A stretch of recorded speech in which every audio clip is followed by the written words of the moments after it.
My brothers and sisters, we are human beings. It is only natural and normal that sometimes we feel very happy and sometimes we feel sad.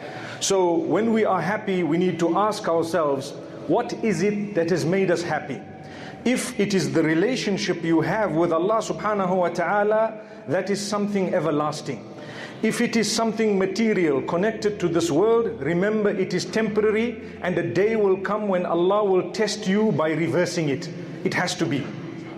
So Allah subhanahu wa ta'ala has said clearly that if you are given and bestowed something, it is not a guarantee that that item will remain with you.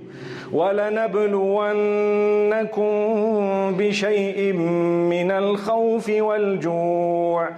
In a verse in Surah Al-Baqarah, Allah explains, we will definitely test every single one of you with some of fear, with some of hunger, and with several different types of loss. It's a long verse, but what I want to look at today is, when we are sad, what exactly do we need to do? Firstly, ask yourself, is my relationship with the Maker, the owner of happiness, good? Is it intact? Is it proper? For example, if I am a person who has no link with Salah, no link with the Quran, no link with Allah subhanahu wa ta'ala, how do I expect to combat the sadness that I am feeling? I will continue feeling more sad because I have lost focus. Lost focus from what? From the reality, the destination, from exactly where I am. This is known as the world. In Arabic we call it the dunya, this life. The life on earth is absolutely temporary. It is not going to last long. We in actual fact are here to be tested. It is a testing ground. Evidence regarding the fact that this is a testing ground is that none of us has what we want in this world. Rather, we only get what Allah has chosen for us. So He tests us with health matters, financial matters, family matters, so many other different issues, different types of loss. Things do not happen according to what, or according to how we want them to happen, because Allah is telling you, hang on, this is just a test. We want to see how you react. Will this bring you closer to us? Will it make you realize that it is temporary, absolutely temporary? People, we found, are very sad today, and some news comes to them, within a split second they can become the happiest people on earth, and vice versa. We've seen it happening. So this is Allah. He is the one who gives you glad tidings. You become so excited after you were so sad, and you can become so sad after you believed you had everything on earth. This is Allah's plan. Do not lose focus. It is Allah. However, like I said, when you are sad, the first question you have to ask yourself, how is my relationship with Allah? That relationship is connected to your salah, primarily your 5 daily prayers. Do you read them with enthusiasm? We are not even talking about regularity, because that is supposed to be the case anyway.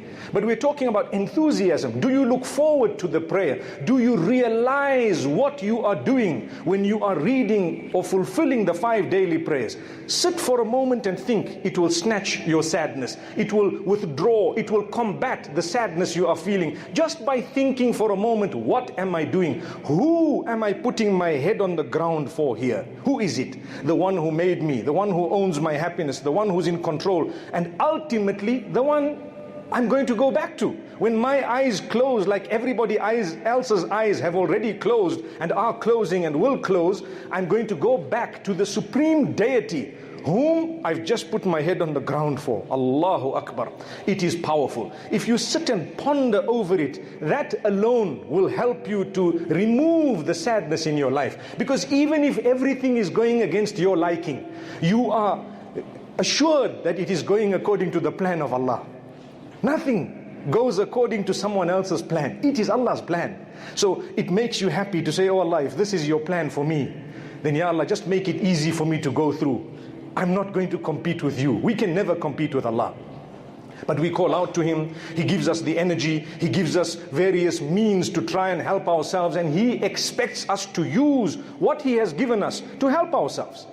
And on top of that, we would be asking Allah to remove the sadness. Even the Prophet ﷺ was told not to be sad. Let me recite to you a portion of a verse.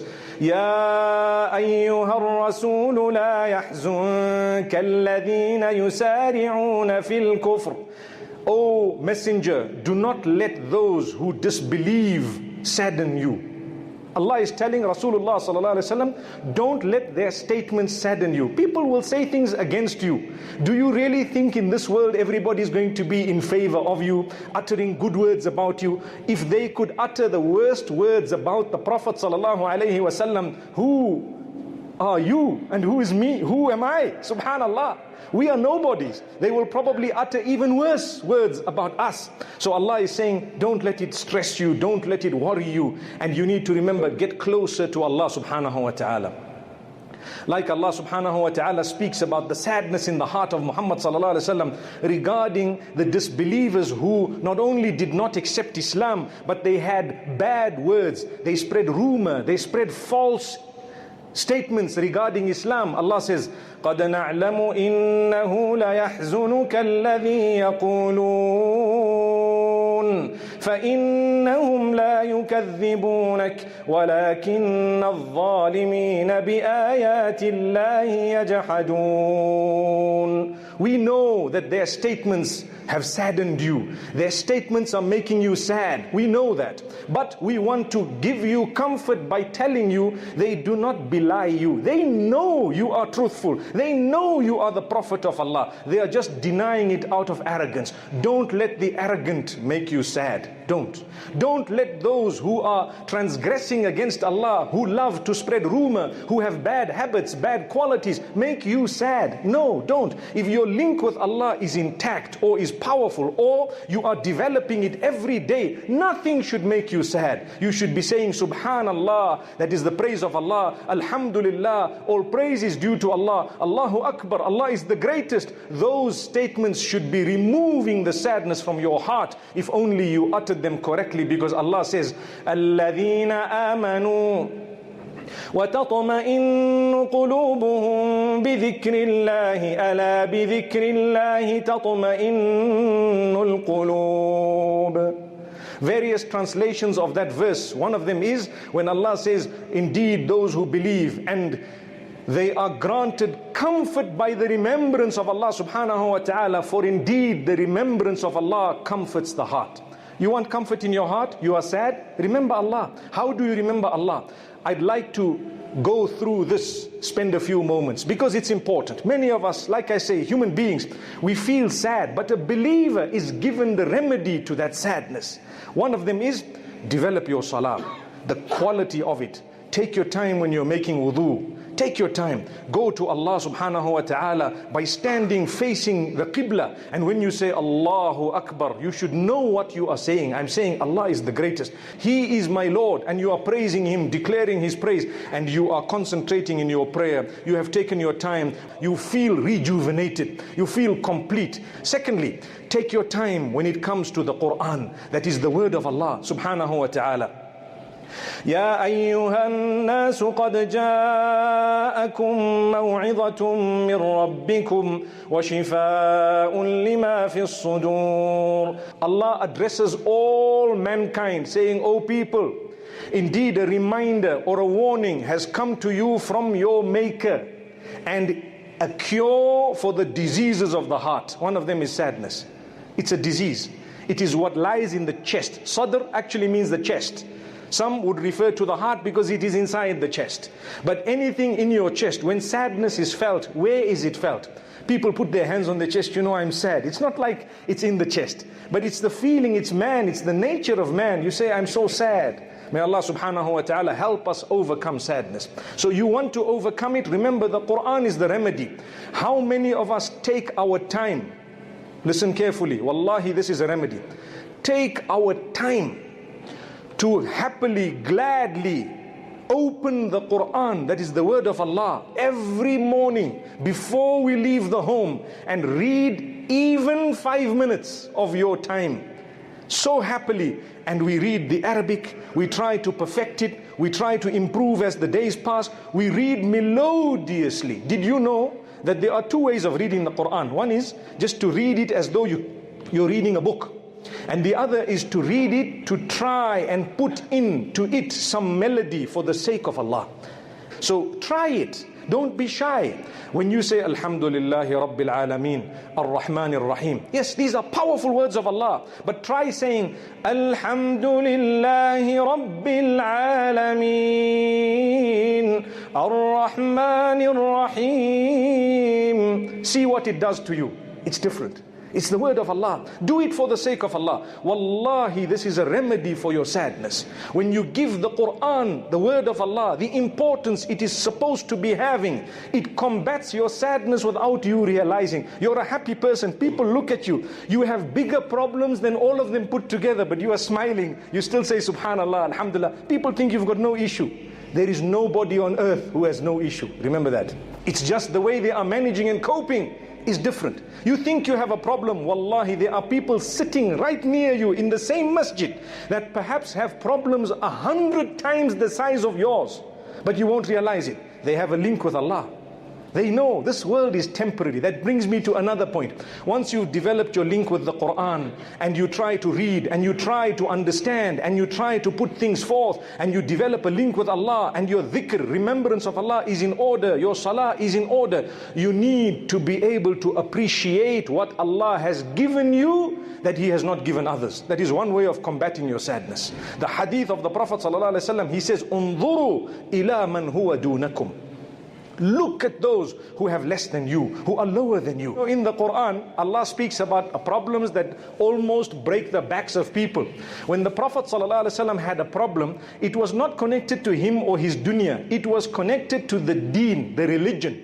That's why I said you ask yourself a question. Is this matter related to the deen or the dunya?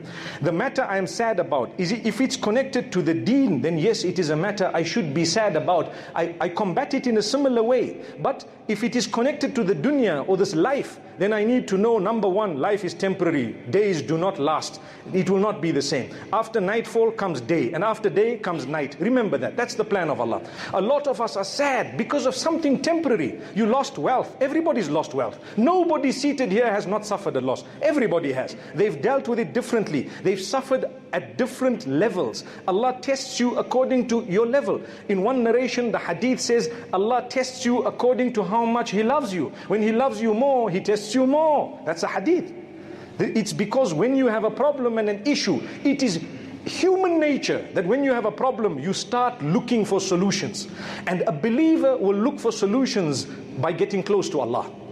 So when Allah wants you to become very close to Him, He gives you a bigger problem because He knows if you didn't have this one major issue in your life, perhaps you wouldn't even be bothered about reading salah. You wouldn't even be bothered about calling out to Allah subhanahu wa ta'ala. So Allah says, you know what? Think about those who have less so you can appreciate what you do have.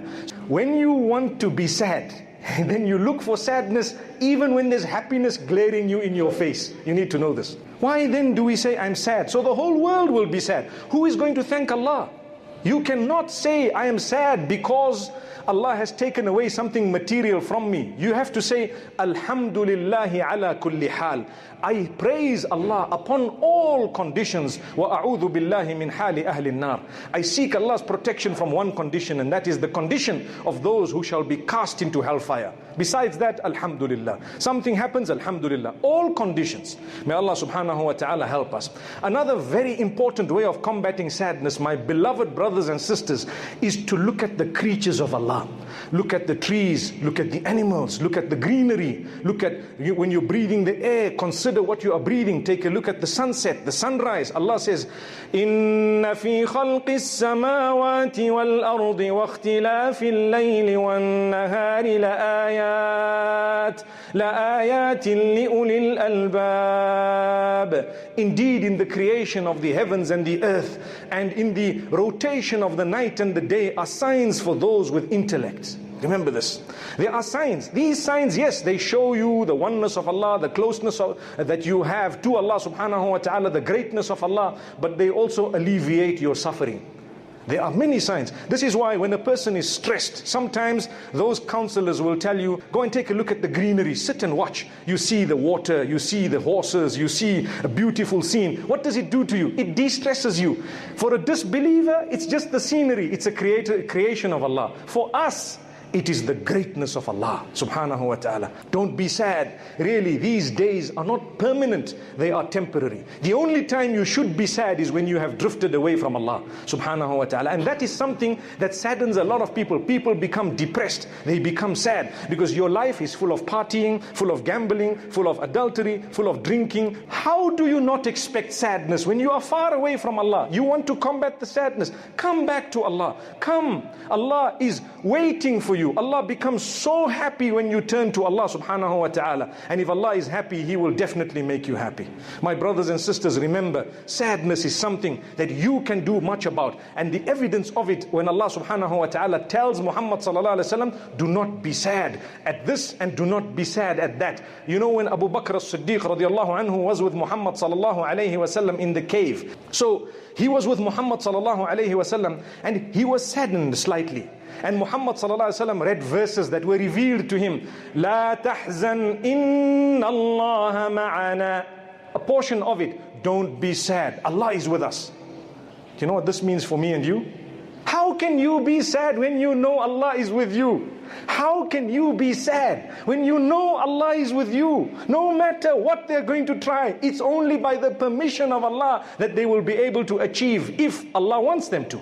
And it's going to be better for you either way. This is why I want to end with a powerful narration that I'm sure we've heard before, but it always brings about a lot of comfort in our hearts. عَجَبًا لِأَمْرِ الْمُؤْمِنِ فَإِنَّ أَمْرَهُ كُلَّهُ لَهُ خَيْرٌ. Amazing are the affairs of a true believer. All of his affairs are always good. Nothing bad can happen to a true believer. Why? إن أصابته سراء شكر فكان خيرا له وإن أصابته ضراء صبر فكان خيرا له. When goodness happens to a true believer, he is thankful, so it's better for him, it's good for him. How do you thank Allah? When you have happy days, my brothers and sisters, and this is one way of combating sadness that may be in your path. When you have happy days, get close to Allah. Don't wait for the sad days to quickly turn to Allah. Although that is okay, but it's not good enough. The hadith says, تَعَرَّفْ إِلَى اللَّهِ فِي الرَّخَاءِ يَعْرِفْكَ فِي الشِّدَّةِ. Get close to Allah in days of ease. And you find in days of difficulty, Allah will be very close to you. You won't even feel. You will carry on. So the hadith says, when sadness overtakes a believer, sorry, not sadness, when something bad, you know, darra means something harmful, hurtful, something that is perhaps not to your liking, overtakes a believer, he is patient. He bears sabr. He knows the reward with Allah. And so therefore it is better for him. This is why his affairs are amazing. Goodness happens, he is thankful. Bad happens, he is patient. But he's never upset with Allah. He's never angry. He's always smiling. He's always remembering Allah. Subhanallah, alhamdulillah. These are the words, these are the actions that will alleviate the sadness that we feel sometimes as human beings, because a true believer is always taught the method of earning closeness to Allah subhanahu wa ta'ala, by which all your sadness will be taken away. May Allah subhanahu wa ta'ala grant us happiness in this dunya as well as in the next.